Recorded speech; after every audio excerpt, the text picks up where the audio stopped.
Cellular respiration. It really isn't as super complicated as everyone makes it seem like.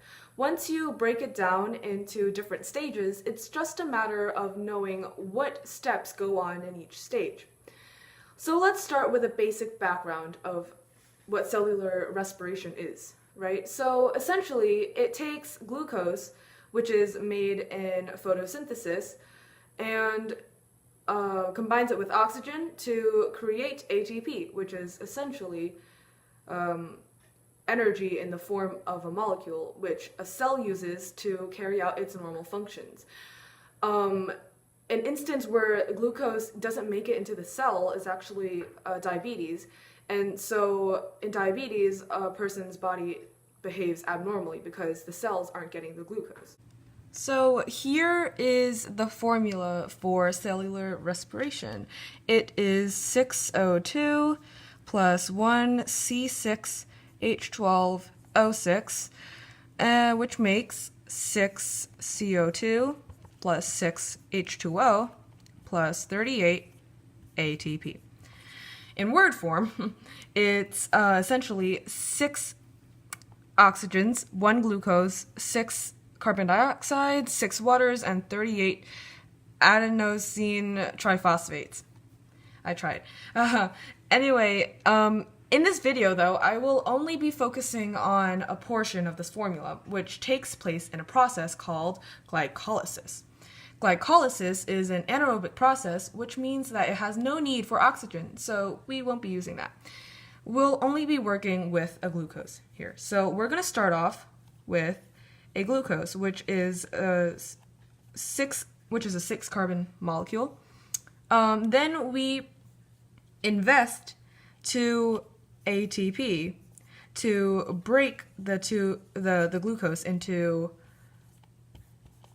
3 carbon molecules, and on one end it has a phosphate. Then 2 more phosphates appear, and they add themselves to the 3 carbon molecules until both 3 carbon molecules have a phosphate attached. And in the middle of all that, NAD plus comes in and takes hydrogen ions as well as electrons to create NADH. That will be important later, but not in glycolysis. So that happens over here as well. Let me write that. And then an enzyme takes, so now that we have these 2 3 carbon molecules, an enzyme is going to come in. Enzyme. That's my beautiful attempt at an enzyme.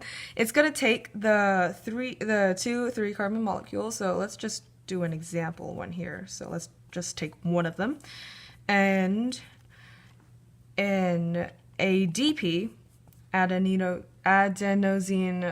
diphosphate, and it's going to add a phosphate to that to create ATP. So it does that 4 more times since there are 4 phosphates over here. And so 4 ATP are created.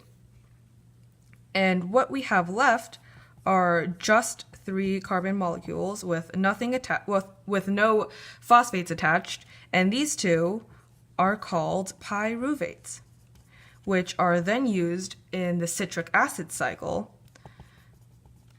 which generates some more ATP. And then after that, it's the oxidative phosphorylation.